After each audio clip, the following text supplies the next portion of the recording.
성부와 성자와 성령의 이름으로 아멘. 하늘을 우러러 사랑하올 하느님 아버지 뜻 안에서 예수님과 어머니 하나 되신 성심에 용해되어 기도드립니다. 사랑하올 아버지, 오늘도 저희들에게 아버지께서 다스리시는 그 진리의 아름답고 고결한 세계를 가르쳐 주시기 위해 사랑으로 이런 귀한 성경의 말씀들을 저희들에게 주셔서 감사드립니다.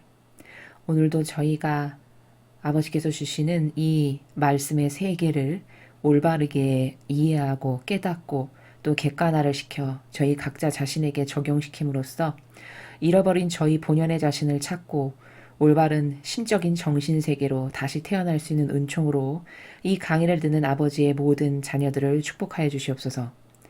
또한 예수님과 어머니, 이 세상에는 아직도 잠자고 있는 영혼들이 너무나도 많습니다. 그들이 눈과 귀가 완전히 닫혀지고 멀어버려 인간의 제도와 전통이라고 하는 그 악습에 쩔어서 무엇이 옳고 그른지를 올바르게 분별하지 못하는 이런 안타까운 현실에 놓여 있습니다.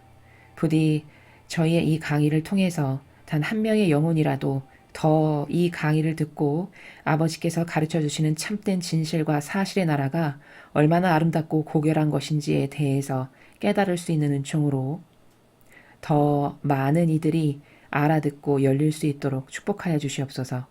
이 모든 기도 우리 주 예수 그리스도의 이름으로 기도드리나이다. 아멘. 성부와 성자와 성령의 이름으로 아멘. 안녕하십니까? 하느님의 뜻 선교의 피아수녀입니다. 자, 오늘은 성경 말씀에서 과연 우리들이 아버지께서 다스리시는 그 진리의 나라, 어떤 나라를 배우게 될까요? 여러분들과 함께 저도 기대하면서 또 잘 알아들을 수 있는, 더 많이 깨달을 수 있는 은총을 주십사 하는 그 마음의 갈망과 지향을 가지고 여러분들과 함께 학습해 보도록 하겠습니다. 2021년 3월 20일 사순 제4주간 토요일입니다. 제일 독서 예레미야서 11장 18절에서 20절까지의 말씀입니다. 주님께서 저에게 알려주시어 제가 알아차리게 되었습니다. 주님께서 저에게 그들의 악행을 보여주셨습니다. 그런데도 저는 도살장으로 끌려가는 순한 어린 양 같았습니다.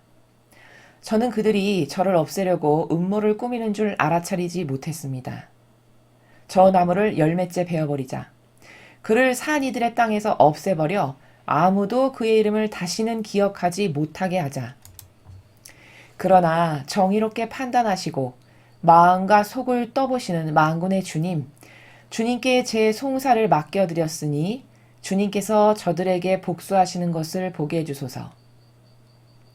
주님의 말씀입니다. 하느님 감사합니다. 자, 오늘 우리는 그 예레미야서 11장 18절에서 20절까지 함께 보셨습니다. 자, 여기 예레미야 예언자를 통해서 우리가 배울 수 있는 것은 바로 이겁니다. 여기 19절에 보면은 저는 도살장으로 끌려가는 순한 어린 양 같았습니다. 저는 그들이 저를 없애려고 음모를 꾸미는 줄 알아차리지 못했습니다. 저 나무를 열매째 베어버리자. 그를 산 이들의 땅에서 없애버려 아무도 그 이름을 다시는 기억하지 못하게 하자. 이렇게 하면서 이제 이스라엘 백성들과 그 지배 세력이 예레미야 예언자를 이제 어떻게 하면 없애버릴까? 저를 죽여버려야 될 텐데 이런 이제 음모를 꾸몄고 그들의 그 음모에 대해서 그냥 마치 그냥 도살장에 순순하게 끌려가는 어린 양처럼 그걸 다 받아들였다라는 내용을 지금 19절에서 여러분께서 보셨는데요. 마치 이 내용은 그 예수님께서 이 세상에 오셔서 우리의 죄악을 대신 다 배상과 보속을 철저하게 하신 다음에 이제 마지막으로 산 희생제물로서 온전히 자신을 바치시는, 그래서 십자가형에 돌아가시게 되는 그런 모습과도 지금 비슷한 모습을 우리가 여기서 볼 수 있습니다. 그래서 하느님의 일꾼이라는 것은 무엇을 하는 사람이냐? 물론 여러 가지 뭐 정의를 행하는 사람이고 진리를 지키는 사람이고 아버지의 뜻을 행하는 사람이고 여러 가지 관점이 있겠지만 오늘 이 예레미야서를 통해서 우리가 볼 수 있는 관점은 하나님의 일꾼은 자기 배제가 기본적으로 되어 있고 그리고 자신을 산 희생제물로 이렇게 지금 예레미야 예언자처럼 내어놓을 수 있는 아버지께서 그것을 허락하시면 아 그래 이것이 다 아버지의 뜻이시지 하면서 순순히 받아들여서 자신을 산 희생제물로 아버지가 허락하시는 그 모든 것에 있어서 순순히 내어놓는 이런 정신 그 정신이 하느님의 일꾼이다라는 것을 우리가 일독서에서 확인할 수 있습니다. 예레미야 예언자가 잘못한 것이 무엇일까요? 잘못한 것이 없죠, 사실. 이 시대에 와서 잘못된 것을 아닌 것을 아니다라고 말한 죄밖에 없습니다. 주님의 그 공정과 정의를 수행하기 위해서 아버지의 뜻이 아닌 것을 아니다라고 말하라고 파견을 하셨고 그래서 파견된 예레미야는 이 시대에 잘못된 그 하느님의 진리하고는 반하는 것들을 계속 그 정의를 행했죠. 아버지의 뜻에 근거하여. 그랬는데 그 기득권의 세력, 뭐 바리새나 율법학자나 그들과 하나 된 이런 백성, 동조하고 협력하고 그게 무엇인지도 모르고 진짜 하나님의 일꾼인 걸로 착각해서 일평생을 맹종하고 맹신했던 그 유대인들. 이들이 보기에는 완전 눈에 가신 거죠. 특히 기득권의 세력이 자신들의 사욕과 욕망을 아주 편안하게 꿀 빨듯이 계속 누리면서 살 수 있는데 어느 날 듣도 보도 못한 사람이 하나 나타나가지고 성경에 근거해서 이 아닌 것은 아니다 이러면 망한다 막 이런 말을 한다면 얼마나 껄끄러울까요? 눈에 가시겠죠. 그러니까 없애버리기를 그토록 원했던 겁니다. 그래서 도대체 저걸 어떻게 하면 죽여버릴까? 저걸 어떻게 하면 없앨까? 이 계략을 계속 꾸미는 것이죠. 근데 그냥 그것에 순순히 마치 아무 힘이 없어가지고 그냥 죽기 직전에 도살장으로 끌려가는 그런 어린 양과 같았다 자신이 이렇게 고백을 하잖아요. 그러면서 후미에 그러나 정의롭게 판단하시고 마음과 속을 떠보시는 만군의 주님. 그렇죠. 하느님께서는 공정과 정의 자체시죠. 공정과 정의의 근원이십니다. 그러니 무엇이 잘못됐는지 말 안 해도 아시겠죠. 마음속 그림자도 보시니까요. 그 공정과 정의의 하느님께서 다 정의롭게 판단하시고 마음과 속, 뼈와 골수를 갈라서 보시는 분이시죠. 그 교묘한 의도를 모르실까요? 다 아시죠. 그걸 다 떠보시는 아버지께 저의 송사, 죽고 사는 이 모든 문제를 다 맡겨드렸으니 아버지께서 저들에게 복수하시는 것을 보게 해주세요. 그냥 20절의 내용은 이런 겁니다. 저는 그저 아버지께 저의 모든 것을 다 맡겨드리고 봉헌드릴 뿐입니다. 모든 것을 올바르고 완벽하게 다 알고 계시고 공정과 정의로 판결하시는 아버지께서 이 모든 것을 다 보고 계시니 공정하게 아버지 판단해 주세요. 저는 그저 아버지께서 허락하신 이 모든 고통을 예수님도 그렇게 당하셨으니까 예수님도 그 산 희생제물을 순순히 받아들이셨으니까 저도 그렇게 산 희생제물로서 아버지께서 허락하신 이 모든 것을 받아들이고 내어놓습니다. 이런 고백을 하는 것을 우리가 오늘 볼 수 있습니다. 그래서 하나님의 일꾼이다 하면 첫 번째는 자기 배제가 근본으로 돼야 됩니다. 오늘 이러한 일도 만약에 예레미야 예언자에게 자기 배제가 없었다면 이렇게 순순히 아버지의 뜻이 허락하신 거야 해서 받아들일 수 있었을까요? 절대 그렇게 못하겠죠. 뭐 막 억울하다고 막 울부짖거나 아니 어떻게 저에게 이러실 수가 있습니까? 제가 시키신 일을 얼마나 잘했는데 이렇게 비겁하고 저급하게 변명을 하거나 이런 다양한 나라를 말할 수도 있겠죠. 그러나 그렇게 하지 않고 그 모든 상황과 현실을 받아들이는 이런 마음은 이런 것은 자기 배제를 하지 않고서는 도저히 불가능한 것이고 그렇기 때문에 하나님의 일꾼이다. 누가 하나님의 일꾼이다 했는데 자기 배제가 되어 있지 않다. 그럼 그것은 근본의 기본이 되어 있지 않은 겁니다. 그래서 그 관점으로 산 희생제물로 자신을 내어 바칠 수 있는 그리고 자기 배제가 기본으로 된 이런 정신이 기본적으로 되어 있는 사람이 바로 하느님의 일꾼인 것이다 라고 하는 것을 여러분에게 말씀드립니다. 계속해서 오늘 주신 복음 말씀 함께 보시겠습니다. 요한복음 7장 40절에서 53절까지의 말씀입니다. 주님 영광 받으소서. 그때 예수님의 말씀을 들은 군중 가운데 어떤 이들은 저분은 참으로 그 예언자시다 하고 어떤 이들은 저분은 메시아시다 하였다. 그러나 이렇게 말하는 이들도 있었다. 메시아가 갈릴레아에서 나올 리가 없지 않은가? 성경의 메시아는 다윗의 후손 가운데에서 그리고 다윗이 살았던 베들레헴에서 나온다고 하지 않았는가? 이렇게 군중 가운데에서 예수님 때문에 논란이 일어났다. 그들 가운데 몇몇은 예수님을 잡으려고 하였지만 그분께 손을 대는 자는 아무도 없었다. 성전 경비병들이 돌아오자 수석 사제들과 바리사이들이 왜 그 사람을 끌고 오지 않았느냐 하고 그들에게 물었다. 그분처럼 말하는 사람은 지금까지 하나도 없었습니다. 하고 성전 경비병들이 대답하자 바리사이들이 그들에게 말하였다. 너희도 속은 것이 아니냐. 최고의회 의원들이나 바리사이들 가운데에서 누가 그를 믿더냐. 율법을 모르는 저 군중은 저주받은 자들이다. 그들 가운데 한 사람으로 전에 예수님을 찾아왔던 니코데모가 그들에게 말하였다.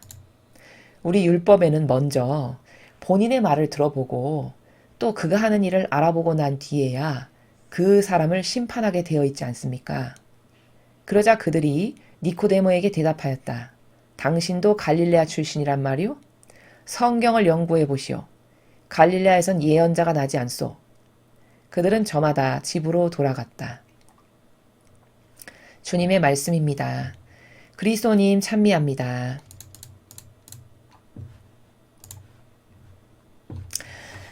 자, 여러분 오늘 이 요한복음을 올바르게 학습을 하시면 여러분은 그 인간의 잘못된 지식체계 있죠. 그 맞지도 않고 옳지도 않은 그 자신의 어떤 이상한 기호와 정서에 근거해서 뭐가 옳다고 막 주장하는 이런 그 지식체계가 얼마나 수준이 떨어지고 질 낮은 것인지에 대해서 발견하실 수 있으실 겁니다. 그리고 여러분들은 우리 인간이 흔히 잘 속는 여러 가지 그 마귀에게 잘 속는 것들이 좀 몇 가지가 있는데 그중 하나는 우리 인간은 이런 것에 취약합니다. 어떤 것의 권위자야. 예를 들어서 세상적 단어로 표현하면요. 저분은 무슨 박사님. 뭐 성경에 정통한 권위자야. 이렇게 얘기하면 대부분의 사람들이 그 사람의 말은 따져보지도 않고 그냥 100% 바로 믿습니다.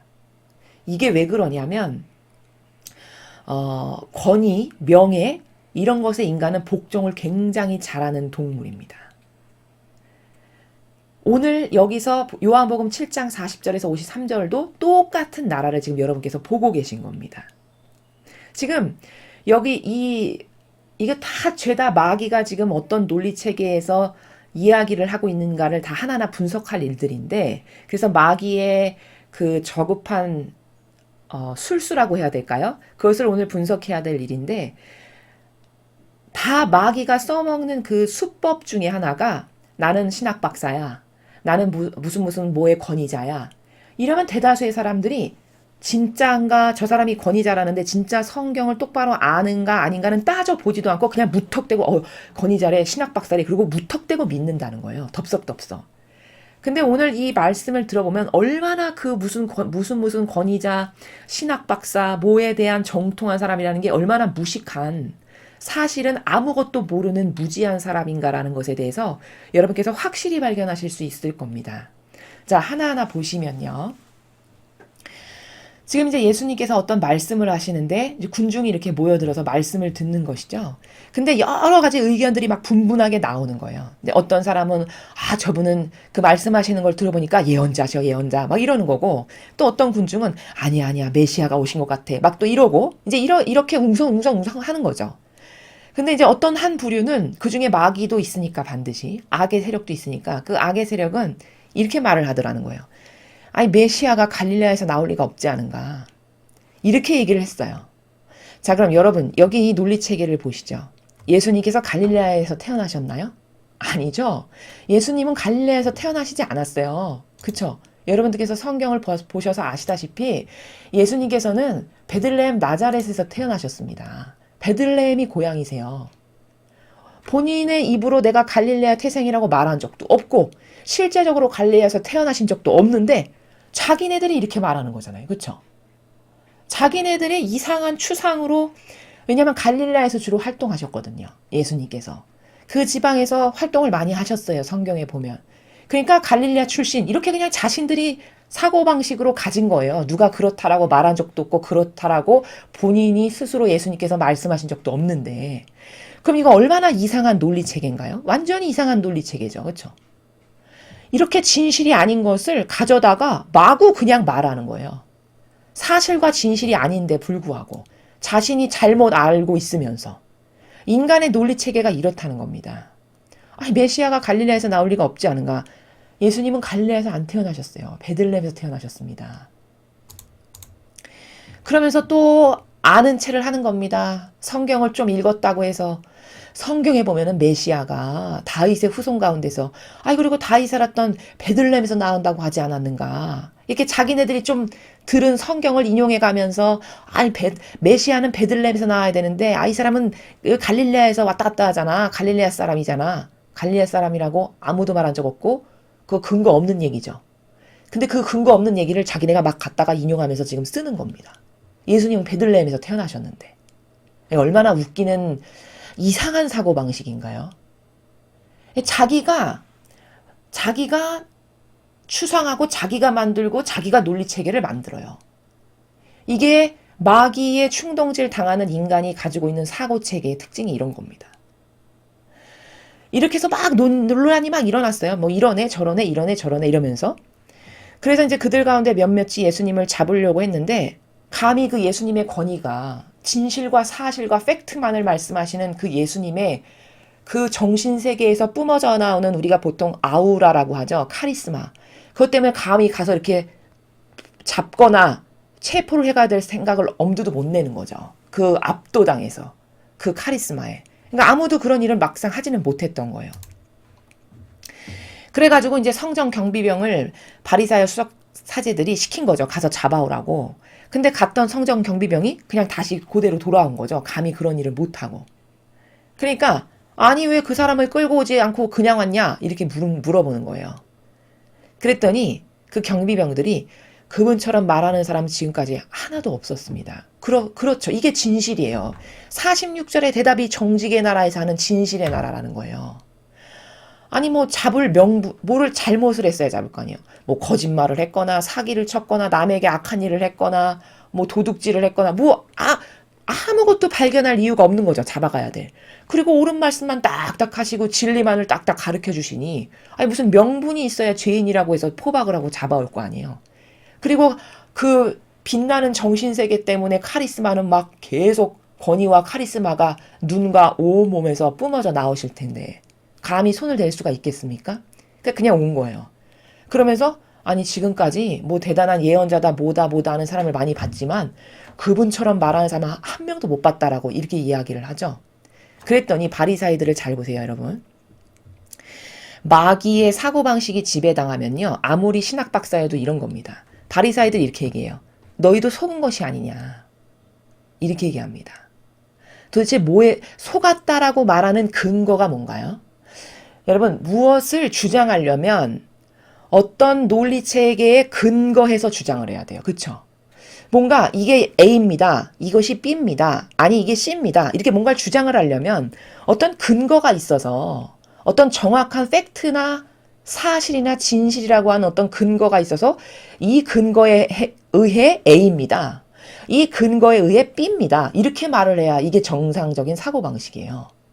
근데 밑도 끝도 없이 너희도 속은 게 아니냐 이렇게 얘기를 해요. 대단한 그 박사라고 하는 바리사야 수석 사제들이. 그러면서 속은 게 아니냐, 속았다라고 하는 근거를 백데이터를 갖고 오는데 48절에 이렇게 갖고 옵니다. 최고의회 의원들이나 바리사이들 가운데 누가 그를 믿더냐 이렇게 얘기를 합니다. 그러니까 성전 경비병한테 너도 속은 거다 결국엔. 근데 속았다라는 근거 자료를 기껏 대는 게 뭐냐, 야 저 성경을 그렇게 많이 연구했다라고 하는 그 지금으로 치면 신학 박사 같은 그런 바리사이나 최고의회 의원들 중에 누가 저 예수라는 자를 믿더냐, 이게 근거예요. 그럼 이 사람들이 내미는 근거 자료는 뭐죠? 박사학위가 근거 자료예요. 박사학위. 성경을 연구하는 이 시대에서 가장 뛰어나고 똑똑하다라고 자부하는 그 사람들이 박사들이야. 근데 그 박사들이 아무도 저 예수를 인정 안 했어. 그러니까 저건 가짜야. 너도 속은 거지. 이렇게 얘기하는 거죠. 바로 이게 뭐냐. 어떤 권위나 무슨 학이라고 하는 이런 것을 내밀면 인간은 다 거기에 그 진실을 막상 파헤쳐서 따져보지도 않고 누구 박사가 말했대. 아, 그래? 그럼 맞구나. 이렇게 인지하는 불구자적 사고방식이 있다라는 겁니다. 아니, 그러면 그 최고의원이나 바리사이들이 박사라면은 그 사람들이 올바르게 성경을 이해하는 사람들인가? 그럼 그 사람들이 성경에 의해 성경을 가르치고 전하고 그 성경에 대해서 말하는 것을 먼저 따져봐야 되죠. 그쵸? 그 사람들이 진짜 박사라는데 그럼 그 박사가 진짜 박사가 맞나? 그 사람들이 가르치는 내용, 그 사람들이 주장하는 거 성경에 대해서. 그쵸? 아, 그 사람들이 성경을 이렇게 전하는 어떤 그게 진짜인지 가짜인지를 보고 판단을 해야 되는 게 맞는 거죠. 그쵸? 근데 아니요. 그리고 이 사람들이 박사라고 하는 것은 성경에 나오는 진리의 근거에서 박사학위를 주는 겁니까? 아니면 자신들이 믿고 따르는 제도와 전통의 근거에서 박사학위를 주는 겁니까? 자신들의 제도와 전통의 근거에서 박사학위를 주는 거죠. 그럼 그 박사를 어떻게 믿어요? 그쵸? 어떻게 그게 맞다라고 확증을 할 수 있습니까? 이건 다 잘못된 인간의 제도와 전통이나 자신들만의 어떤 만들어 놓은 어떤 법칙, 규칙, 조례들 이런 것에 의해서 서로 그냥 학위도 주고 뭐 이런 식으로 하는 이를테면 그런 가운데에서 뭐 박사네 뭐네 하는 거거든요. 그런데 그렇게 똑똑한 박사라고 하는 사람 중에 하나였던 니코데모가 여기 뒤에 나오는데 자, 그럼 저 박사가, 저 대단하다고 하는 신학 박사가 진짜 대단한 건지 우리 한번 따져보겠습니다. 이들 중에 대단하다라고 했던 니코데모가 여기 말고 다른 복음에 보면, 다른 성경에 보면 한번 예수님을 찾아가죠. 그 예수님에게 뭐 이런 어떤 예수님과 대화를 나누는 장면이 나옵니다. 근데 중간에 예수님께서 이렇게 말씀을 하세요. 니코데모에게. 아니, 너는 이스라엘의 스승이라면서 그 신학 박사라며 네가 성경을 이 대중들에게 가르치는 박사라면서 너는 그것도 모르냐? 이렇게 이야기하시죠. 그럼 이건 뭐예요? 이 박사라는 것은 다 잘못된 자기네들이 서로 인간의 뜻으로 그 제도와 전통이나 잘 지키고 서로가 우리가 서로 관계성 가운데 교류하는 증서를 주고받는 이런 거라는 말 아니에요. 진짜 성경에 해박하고 그 진실과 사실을 통달해서 그 진실과 사실을 군중에게 전하는 박사가 아니라 예수님께서 거기서 말씀하셨잖아요. 얼마나 이 바리새인 율법학자들이 아둔하고 우매했냐면 너는 그런 것들은 다시 태어나지 않고는 절대로 알 수 없다. 이렇게 예수님께서 니코데모에게 이야기하시니까 니코데모가 뭐라고 대답을 합니까? 기가 막혀요, 그 대답이. 아니, 지금 제 나이가 몇인데 어떻게 다시 태어날 수도 없고 어떻게 그게 가능하단 말입니까? 이렇게 대답을 합니다.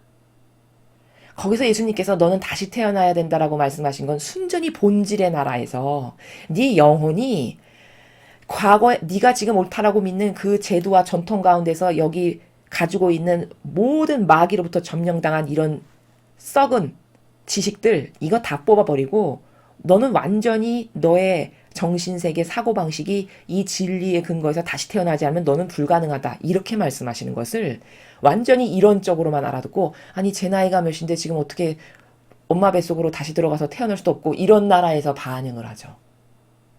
이게 신학 박사의 수준이라는 거예요. 이 당시에. 이게 자기네끼리 아유 박사네 뭐네 하면서 서로 증서를 주고받으면서 자신들의 그 기득권의 세력을 더 공고하게 하기 위한 하나의 어떤 그냥 증이죠, 증.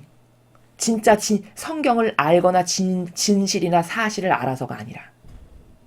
예수님께서 니코데모를 두고 대화를 하시는 그 대목에서 다 나오잖아요. 얼마나 이 시대의 바리새나 율법학자들이 예수님의 말기도 하나 못 알아들었던 사람들이었던 거죠. 근데 그 사람들이 기준이 되는 거예요, 지금. 그들이 기준이 돼가지고 야 그들이 인정 안 하니까 가짜야 이렇게 이야기하는 거죠. 무엇이 진짠가 가짠가를 분별을 하려면 여러분 어떤 것에 근거해서 진짠가 가짠가를 분별하는 게 가장 올바를까요? 이런 인간의 제도와 전통, 이런 썩은 것 안에서 서로 주고받는 이런 어떤 증서, 어떤 이런 인정, 이런 걸로 인해서 너가 진짜네, 가짜네, 이렇게 이런 사람들이 뭐가 가짜다, 진짜다라고 말한다면 이게 얼마나 웃기는 일인가요? 니코데모가 예수님이 말씀하시는 것 하나도 못 알아들어가지고 제가 몇 살인데 어떻게 다시 태어날 수 있습니까? 이렇게 말하는 수준이에요. 예수님께서 기가 막히시니까 아니 너는 이스라엘의 스승이라면서 그런 것도 모르냐 이렇게 말씀하시죠. 그게 바리새인법학자들의 수준이었다고요. 그게 대단하다는 신학 박사들이 바로 그런 수준이었어요. 그럼 그 사람들이 뭐가 옳다 그르다 말하면 그게 과연 타당한가요? 절대 타당하지 않죠. 무엇이 진실이다. 어떤 게 저게 선인가 악인가, 저게 진짠가 가짠가를 분별하려면 반드시 어떤 따라야 될 기준의 절대값이 있어야 돼요. 그 절대값이 성경이에요. 철저히. 그 절대값이 철저히 예수님의 정신과 가르침과 모범에만 있어요. 그럼 그것에만 근거해서 옳다, 그르다, 선이다, 악이다 이렇게 분별하는 것이 맞아요. 그렇지 않은 모든 것이 다 부작용이고 다 마귀가 충동질해서 인간에게 가져다 놓은 바르지 않은 사변적 논리체계, 지식 이런 다 마귀적인 혼동만을 주는 그런 지식이지 그게 절대 이런 신적인 지식이 아니라는 겁니다. 그래서 이런 말귀도 하나 못 알아듣는 예수님의 말씀을 그런 바리사이나 율법학자들이 저건 가짜라고 했으니까 가짜다라고 지금 이렇게 분별하는 수준이에요. 그러면서 49절에서 저 군중이 저렇게 따라다니는 거 저들은 율법 모르니까 저들이 뭘 알겠니? 이렇게 또 무시까지 하죠. 군중을. 얼마나 이 바리사 율법학자들이 진짜 역겨운 존재들이냐면 평소에는 엄청 착한 척하면서 그 군중으로부터 존경받고 칭찬받고 칭송받는 걸 좋아하잖아요. 근데 또 그 군중 없을 때는 이렇게 뒤로 군중을 폄하하는 이렇게 저 군중 율법도 모르는 쉽게 말하면 이런 거죠. 저 무식한 것들 저것들은 저주받은 자들이잖아. 너는 그래 군중이 그렇게 메시아인가 봐 그리스도인가 봐 이 말하는 걸 보고서는 듣고 와서 옳다라고 지금 따지는 거냐? 이런 말을 하는 거잖아요. 이게 얼마나 그럼 이중적인 인간이며 동시에 자신들은 착각 속에 사는 거예요. 자기가 올바르고 바르고 대단한 신학 박사고 성경의 정통이고 대가고 이런 착각 가운데 살아가지고 내가 아니다. 그럼 다 아닌 거야. 내가 틀렸다. 그럼 가짜인 거야. 이런 착각 가운데 사는 불쌍하고 가련한 그런 영혼들이었다는 겁니다. 그래서 이 시대도 마찬가지예요. 사람들이 가장 잘 속는 게 뭐냐? 어떤 훌륭한 대학 나왔대. 그래? 야, 거기서 박사학위 땄대. 그래? 성경 모모 박사를 엄청 많이 했대. 그래? 이러면 그 사람이 말하는 건 다 법이고 다 맞아요. 그럼 왜 그럴까? 성경이 뭔지 모르니까요. 그러면 그 사람이 진짜 올바르고 바른가, 그 사람 말하는 게 진짜 진실인가를 보려면 그 사람의 말이 성경에 근거한 이렇게 예수님이나 어머니께서 가르쳐 주시는 이런 참된 진실과 사실들 있죠. 이렇게 성경에 근거해서 말을 하는가 안 하는가를 따져보고 그리고 저 사람이 맞다 틀리다 이야기해야 옳다라는 거예요. 근데 인간은 마치 노예근성 같은 게 있는 것처럼 무슨 학위, 무슨 돈이 많아. 어떤 이런 것에 압도당하고 거기에 스스로 알아서 기는 종의 근성과 노예 근성과 같은 이런 것이 이상하게 있다는 거예요. 그래서 옳고 그름은 따져보지도 않아요. 그냥 나의 분별의 기준은 박사학위, 신학 박사, 어디서 몇 년 공부했대, 무슨 하버드대 나왔대. 이러면 다 옳은 거예요. 다 좋은 거예요. 그 사람 말하는 건 다 법인 거죠. 이런 오류는 심각한 겁니다. 이런 오류 때문에 이스라엘 백성들이 속은 거예요. 바리새인 율법학자가 말한 거면 다 신처럼 받아들인 게 왜냐? 그런 오류에 자신들이 빠져 있지만 그 프레임에 갇혀 있지만 그게 잘못됐다라는 것을 절대 인식하지 못했던 것이죠. 가르쳐주는 사람이 없기 때문에. 그래서 이제 그들 가운데 한 사람이 니코데모라는 사람이 이제 그들에게 이야기를 한 거예요. 가만히 듣고 보니까 니코데모는 그래도 다른 바리새인보다는 조금 나아서 권고를 하는 거죠. 아니, 우리 율법에는 먼저 본인 말을 좀 들어본 다음에 또 그가 하는 일을 알아보고 난 뒤에야 그 다음에 사람을 심판하게 되어 있지. 이렇게 무턱대고 가서 그냥 막 잡아오고 그러면 안 되는 거 아닙니까? 뭐 이제 이런 말을 하는 거죠. 그랬더니 그들이 니코데모에게 이렇게 얘기를 하는 거예요. 당신도 갈릴레아 출신이란 말이오? 성경을 연구해 보시오. 갈릴레아에선 예언자가 나지 않소. 자, 여러분 보십시오. 지금 이들이 말하는 이 내용 중에 두 가지가 보이는데, 첫 번째, 당신도 갈릴레아 출신이란 말이오? 이건 뭐예요? 학연, 지연, 혈연으로 너도 그 동네에서 태어났으니까 너 같은 편이란 말이냐? 유유상종으로 이렇게 이야기하는 거죠. 이런 저급한 기준으로 분별하는 이런 악. 그 다음 두 번째, 성경을 연구해 보시오. 갈릴레아에선 예언자가 나지 않소. 자, 여러분 이들이 지금 신학 박사예요. 신학 박사인데 이렇게 무식한 겁니다.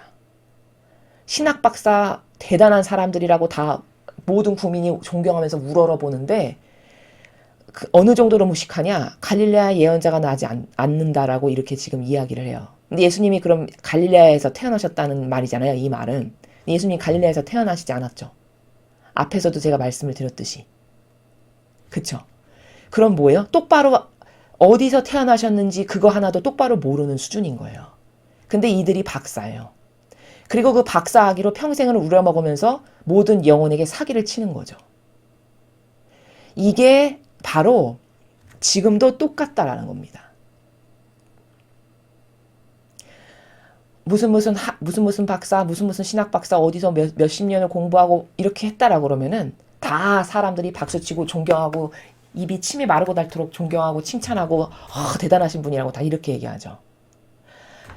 바로 그 대단한 학위가 52절의 수준이 그 대단하다라고 하는 그 시대의 당대의 최고 지식인이라고 하는 그 보통 일반 서민은 감히 우러러도 보지 못할 대단한 당대의 최고 지식인이라고 하는 그 신학 박사 바리새 율법학자들의 수준이 고작 하는 이야기가 갈릴레아 출신이란 말이요. 그래 비교와 근거의 자료를 갖다 대는 게 학연, 지연, 혈연이나 가져다 대면서 이야기를 하는 수준이고 두 번째 똑바로 알지도 못하고 진실과 사실도 아닌 자신들의 이상한 추론으로 가져온 근거 없는 것을 끌어다가 여기다가 이렇게 갈릴레아는 예언자 안 나왔는데 당신은 성경도 모르고 이런 식인 거죠. 성경 좀 똑바로 보고 연구를 하시오. 이렇게 면박을 주면서 지금 이런 말을 하는 겁니다. 이게 얼마나 무식한 수준인가. 근데 이렇게 용감하죠. 그러니까 이게 착각 속에 살아가는 영혼이에요. 착각 속에. 자기가 대단한 사람이라고 아주 권위자고 능통한 사람이라고 하는 착각 가운데 살아가는 그 사람이 가지고 있는 논리체계의 수준이 기껏 해봤자 학연, 지연, 혈연으로 비교해서 말하는 거랑 있지도 않은 사실에 근거하지도 않은 것을 끌어다가 이렇게 이야기하는 이런 수준이라는 겁니다. 이게 박사라는 거예요. 그럼 도대체 이 박사는 뭘 보고 박사를 줬나? 뭘 보고 박사를 준 건가요? 자기네들이 그냥 제도와 전통, 율법 철저히 잘 지키고 자신들의 그 쌓아놓은 공고한 그 율법이나 이런 체계에 아주 맹종하고 순종적이고 하나되고 그러면 이런 학위를 주는 거죠. 이게 성경 하나도 모르는 수준이죠. 52절에 보니까. 성경을 기본도 모르는 수준인데 지금 박사라고 하면서 영혼의 우상으로 살고 사욕과 욕망이나 따르면서 자기 이기심이나 채우는 이런 수준이 남 앞에서는 머리 뻣뻣하게 들면서 나는 신학 박사야 이러면서 국민을 속이는 거잖아요. 지금. 이런 마귀라는 거예요. 이 집단이. 지금도 마찬가지입니다. 여러분께서 누가 신학 박사야. 대단한 경륜가고 연륜이 엄청 많으시고 훌륭하신 분이야. 그런 것을 분별하실 때는 그 사람이 말하는 내용이나 그가 맺은 열매가 반드시 성경에 여기 나오는 예수님의 정신이나 가르침이나 모범과 일치하는가. 예수님께서 말씀하시는 나라만 하는가. 이런 성경에 입각해서 무엇을 말하고 무엇을 옳다 그르다 하는가. 반드시 이렇게 성경의 근거에서만 분별할 수 있고 이것의 근거에서만 말하는 사람만이 진짜예요. 그렇지 않은 모든 사람은 영혼을 속이는 우상으로 살아가는 거고 거짓 예언자라는 겁니다. 또한 우리는 조심해야 될 게 뭐냐? 이 인간의 이상한 노예적 종의 근성이 뭔가 있어 보이고 대단해 보이는 어떤 내가 갖지 못하는 어떤 것에 대해서 스스로 알아서 기는, 스스로 알아서 복종하는, 그래서 그것을 왕처럼 떠받들면서 박수갈채를 보내는 이런 노예 종의 근성이 있다라는 거예요.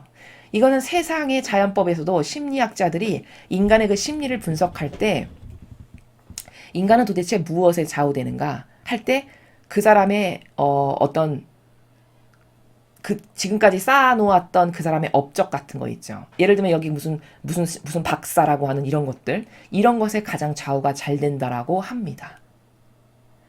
그럼 이 논리 체계가 이런 사고 방식이 완전히 잘못됐다라는 것이잖아요. 왜? 그게 절대 따라야 될 기준이요 근거가 될 수 없는 것이니까요. 반드시 따라야 될 근거와 기준은 이 진리예요. 퍼펙트한, 여기 오류라고는 찾아볼 수 없는 이런 참된 진실과 사실이라고 하는 이 진리의 근거에서 저 사람이 하는 말이 이 진리의 근거에 봤을 때 옳은가 그른가를 분별할 수 있는 것이지, 그 누구도 제 아무리 대단하다라고 해서 인정하는 그 어떤 사람도 그 사람의 말, 행동, 맺은 열매, 이거를 분별할 때는 이 성경의 근거에서 말하지 않고 자신의 어떤 병든 기호나 정서나 맞지도 않는 이런 어떤 사변적 지식을 끌어와서 말한다? 이런 것은 다 영혼을 속이는 가짜고 거짓 예언자다. 오늘 여기 기가 막히죠. 아니 이렇게 훌륭하다라고 하는 박사, 신학 박사들이 말하는 수준이 고작 하는 게 비교의 대상이 학연지연 혈연이나 끌어다 말하고, 또 예수님이 진짜 어디서 태어나셨는지 똑바로 알아보지도 못하고 그냥 거기서 활동하시니까 이 동네 사람이구만 이러면서 자기가 멋대로 결론 내려서 이야기하는 이런 수준이에요. 근데 사람들은 그런 마귀가 박사네 해서 거기에 다 머리 조아리고 굴복하고 예예예예 이렇게 했다라는 거죠, 유대인들이. 지금도 사변적 지식, 그러니까 사변적 지식이라는 건 뭐냐면 어떤 뭐 대단한 철학가, 무슨 영성의 대가, 과거에 뭐 무슨 영성을 이야기한 어떤 훌륭한 무슨 위인들, 이런 사람들을 끌어다가 무엇을 말하는 것은 옳다 그르다, 뭐 이게 잘못됐다 좋다 이렇게 말하는 것은 다 오류가 있기 마련이에요. 그건 왜냐? 그것은 인간이기 때문에 어쩔 수 없이 거기는 누룩도 끼어 있고 부족함이 반드시 있기 마련이거든요. 그렇기 때문에 인간이 아무리 대단히 훌륭하고 엄청난 사람이라고 해도 그 인간의 어떤 논리체계도 끌어와서 무엇을 입증하면 거긴 반드시 오류가 있고 흠이 있고 거기는 부족함이 있고 누룩이 있어요. 그 인간의 한계성 때문에. 그래서 그것은 무엇을 분별할 때 절대 기준이 되면 안 된다는 거예요. 반드시 기준은 완벽하신 아버지께서 우리에게 주시는 이 진리라고 하는 이 진실 있죠. 이 참된 진실과 사실, 이런 신적 질서, 이것에 근거해서 옳고 그르고 맞다 틀리다를 말해야만 거기에 오류가 없고 그것이 맞는 것이지, 그 이외에 기타 인간의 무슨 교부들 있죠. 특히 이 로마 가톨릭은 뭐 교부 철학해서 막 엄청 열심히 가르칩니다. 여러분 그 교부 철학의 실체를 아시면요, 거긴 다 누룩이 있습니다. 그걸 이 짧은 시간 안에 다 말씀드릴 수가 없지만 그 무슨 교부에서 그저 많은 교부들 가르치고 인간의 뜻이 만들어 놓은 다양한 무슨 철학 이런 걸 다 가르치죠. 이런 사변적 지식이 사실은 다 마귀의 논리체계예요. 그 안에 여러분 인간은요, 잘 한번 생각해 보세요. 아무리 거룩한 일에서도 자기를 배제시키지 못하는 게 인간의 한계입니다. 그래서 자기 배제가 그렇게 어려운 거예요. 그러면 그 대단하다고 하는 교부들의 철학, 뭐 누구누구의 철학, 누구 철학, 무슨 영성의 대가 누가, 이런 인간이 만들어 온 그런 논리 체계에는 그 인간의 아무리 거룩한 것에도 자기를 배제시키지 못하는 이런 누룩이 있기 때문에 그게 다 잘못된 것들이에요. 미처 다 보지를 못해서지, 우리 눈에 다 보이지가 않아서지, 거긴 반드시 누룩과 자신을 위한 것이 다 들어가 있어요. 그 인간의 한계성 때문에. 그렇기 때문에 절대 분별의 기준이 될 수 없다는 것이죠. 이래서 예수님의 가르침과 정신과 모범만이 퍼펙트하고 그것만을 전해야 되고 거기서만 답을 찾아야 돼요. 왜? 그것만이 올바른 기준이기 때문입니다. 그래서 여러분이 이제부터는 무슨 박사래, 무슨 철학의 대가래, 무슨 영성의 대가래, 그런 어떤 사람이 제시하는 어떤 기준을 믿으시지 마시고요. 이 성경에 나오는 아버지께서 매일같이 이렇게 가르쳐 주시는 이런 진실, 사실의 나라, 이 진리, 신적 질서, 예수님께서 성경에서 매일 말씀하시는 그런 정신세계가 있어요. 그 올바른 참된, 그것에 근거해서만 말도 해야 되고 생각도 해야 되고 분별도 해야 되고 결정도 해야 된다. 그래야만 마귀밥 되지 않을 수 있고 그래야만 오류에 빠지지 않을 수 있다. 이게 답입니다. 지금까지 우리는 이 진리를 배우기 이전에 얼마나 어리석었는가 스스로를 돌아볼 필요가 있습니다. 특히 우리가 무슨 대단한 사람이라고 해서 떠받들었던 과거의 우리의 정서를 보면은 그건 다 우리가 어떤 프레임에 속은 거냐면 여기 유대인들처럼 박사라고 하니까 잘하는 사람이겠지, 똑똑하겠지, 훌륭하겠지 해서 그냥 덥석덥석 믿은 거예요. 분별도 안 해보고. 근데 다 그 사람들이 영혼을 속이는 대가들이었어요. 여기 바리새인법학자들이 이렇게 무식한데 영혼을 기가 막히게 속이죠. 거룩한 척하면서 막 엄청 착한 척하면서 술 길게 내리고 높은 손도 천천히 움직이고. 이거 다 왜 그렇게 할까요? 속이는 거예요. 진실의 모습은 이렇게 무식한데 이렇게 너무 지극히 인간적이고 자신의 맞지도 않는 뜻에 의해서 모든 것을 다 말하고 감정밖에는 감성주의자의 감정밖에 없는 이런 나라에서 말하는 게 이런 박사의 수준이었는데 진실은 이건데 백성은 다 속은 거죠. 정말 훌륭하고 위대하신 엄청 하느님을 열렬히 공경하고 사랑해서 완벽한 나하고는 다른 어떤 별나라에 있는 존재 같은 이런 걸로 보이기 위해서 그렇게 거룩한 척으로 위선자적인 작태를 취하면서 영혼을 속인 겁니다. 그걸 까맣게 몰랐던 거죠, 백성들이. 그래서 우리의 약점이 뭔가를 알고 우리 인간의 약점, 나는 이런 어떤 뭐가 있어 보이는 그런 무슨 박사학위, 돈이 많은 사람이라거나 이런 것에 의해서 나도 모르게 종처럼 거기에 스스로가 굴복하는 이런 종의 이상한 근성이 있구나, 인간에게는. 이것을 깨닫고 이제부터는 무엇을 선택하고 말하고 분별하고 행할 때 반드시 성경에 나오는 이렇게 예수님께서 가르쳐 주시거나 아버지께서 가르쳐 주시거나 성모님께서 가르쳐 주시는 이런 신적인 완벽한 진실과 사실의 나라, 이 나라 안에서만 따져보고 생각도 하고 말도 하고 분별도 하는 이 스킬을 자꾸 쌓아야만 됩니다. 그래서 그 과거에 우리가 잘못된 개념의 나라에서 이상한 기호와 정서에 사로잡혀서 오르네 그르네 했었던 이 사고방식을 자꾸 뽑아버리고 이렇게 진리의 근거에서 입각해서 말하는, 선택하는 이런 사고방식을 여러분께서 자꾸 학습하시고 자신의 것으로 만드셨으면, 그래서 더 이상 마귀에게 속지 않는 그런 여러분이 되셨으면 좋겠습니다. 이상으로 2021년 3월 20일 사순제 4주간 토요일 복음 해설을 마치겠습니다. 감사합니다.